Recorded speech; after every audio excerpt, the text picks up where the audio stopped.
Hello viewers, আসসালামু আলাইকুম। আমি শাওন, প্ল্যাটফর্মের পক্ষ থেকে আপনাদের জানাচ্ছি আন্তরিক শুভেচ্ছা। আজকে যে ব্যাপারটা আমি শেয়ার করতে চাইতেছি সেটা হলো যে আমার যে বাসায় যে আরএস সিস্টেমের যে মাসের প্রজেক্টটা আছে, মানে আমার ফ্ল্যাটের ভিতরে এটাতে কত টাকা খরচ হয়েছে এটার একটা ধারণা দেওয়ার আপনাদের চেষ্টা করব। আমার এখানে 3টা বড় ড্রাম আছে, এগুলো সবগুলো 120 লিটারের করে। আমি 200 লিটার ড্রামটা পাই না দেখে আমি এটা নিয়েছিলাম। তো আমার এই 3টা ড্রাম নিছে আপনার 700 টাকা করে, 3 সাতা 2100 টাকা নিছে। প্লাস এই সাইডে 2টা ছোট ড্রাম আছে, এগুলা নিচ্ছে আপনার 300 টাকা করে আর কি, 2টা 600 টাকা।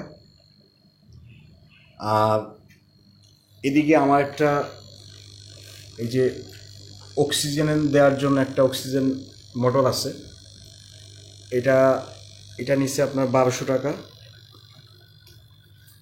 আর এদিকে আরেকটা ছোট অক্সিজেন মোটর আছে, এটা নিচ্ছে 250 টাকা।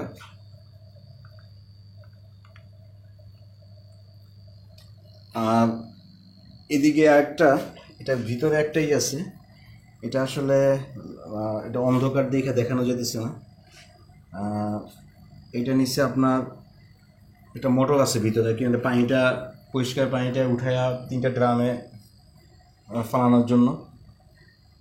ওইটা নিচ্ছে আপনার 1500 টাকা। আর এই যে ফিটিংস আছে পাইপ, এই যে পাইপ আছে, মানে এই নিচ থেকে এই যে ময়লা পানিটা বের হয় যে পাইপটা থেকে, তা আমি একটু আসলে ভালো মানের জিনিস দেওয়ার চেষ্টা করছি। সবগুলো একটু ভালো জিনিস দিছি দেখে আমার একটু খরচটা বেশি গেছে। আপনারা চাইলে এই সব জিনিস আপনারা আর কি স্যানিটারি দোকান থেকে প্লাস্টিকের জিনিসটাও নিতে পারবেন। আর মাছ কিনছিলাম আমি টোটাল 1200 টাকার আর কি। এটার ভিতরে কিছু শিং আছে, আমি একটু মোটরটা অফ করে দেখাই দিচ্ছি আপনাদের। এটার ভিতরে এই যে কিছু শিং আছে, এটার ভিতরে আছে আপনার কিছু কই মাছ, আর এটাতে আছে কিছু কার্প, তেলাপিয়া এগুলার। আর খাবার কিনছিলাম 6 কেজির মতো, 70 টাকা কেজি, 6 সাতা 42, মানে আমি 500 টাকা ধরলাম আর কি আমার খরচ সহ। আর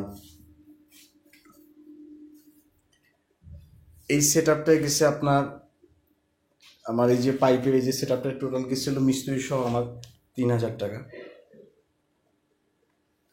টোটাল 10,750 টাকার মতো খরচ হয়েছে আর কি এই এই টোটাল প্রজেক্টে আর কি। আমার মোটামুটি আজকে 7 তারিখ, 4 মাস হইলো আর কি, মানে 4 মাসের, এটা তো 4 মাসের প্রজেক্ট। দেখলাম যে আসলে মাছ কতটুকু বড় হয়েছে। আমি এটার একটা ভিডিও দেওয়ার চেষ্টা করবো আমার মাছ কতটুকু বড় হয়েছে, শিং, তারপরে কই, তেলাপিয়া, এটা একটা ভিডিও দেওয়ার চেষ্টা করব। আর আগামীতে আরেকটা ভিডিও দেবো যে আসলে আপনার ফিল্টারটা আমি কেমন করে সেট করছি, আর কীভাবে মানে মানে এইটা হলো আমার ইসের, যেটাতে পরিষ্কার পানিটা আসে, ফিল্টারেশন হয় আর কি। এটা একটা ভিডিও দেওয়ার চেষ্টা করব। মানে অল্প জায়গার ভিতরে, আপনার ফ্ল্যাটের ভিতরে মোটামুটি বেশি জায়গার দরকার হয় না। টোটাল সেট আপটার জন্য 10 ফিট বাই 3 ফিট জায়গার দরকার, এর বেশি দরকার হয় না। তারপরে সামনে যদি কোনো ওপেন স্পেস থাকে আর কি, মোটামুটি একটু এই এই এই সাইজের জায়গা থাকে, তাহলে আপনি চাইলে করতে পারেন। আপনার বাসার যে মাছের যে চাহিদাটা, এটা আপনি চাইলে আপনার বাসার ভিতরেই মাছ পালন পালন করে বড় করে আপনি খাইতে পারবেন। এই জন্য আর কি মূলত এই জিনিসটা আমার দেখানো। যদি আপনাদের এই ভিডিওটা ভালো লাগে তাহলে আমার চ্যানেলটা সাবস্ক্রাইব করবেন, আর লাইক, কমেন্ট, শেয়ার করবেন। সবাই ভালো থাকবেন। আসসালামু আলাইকুম।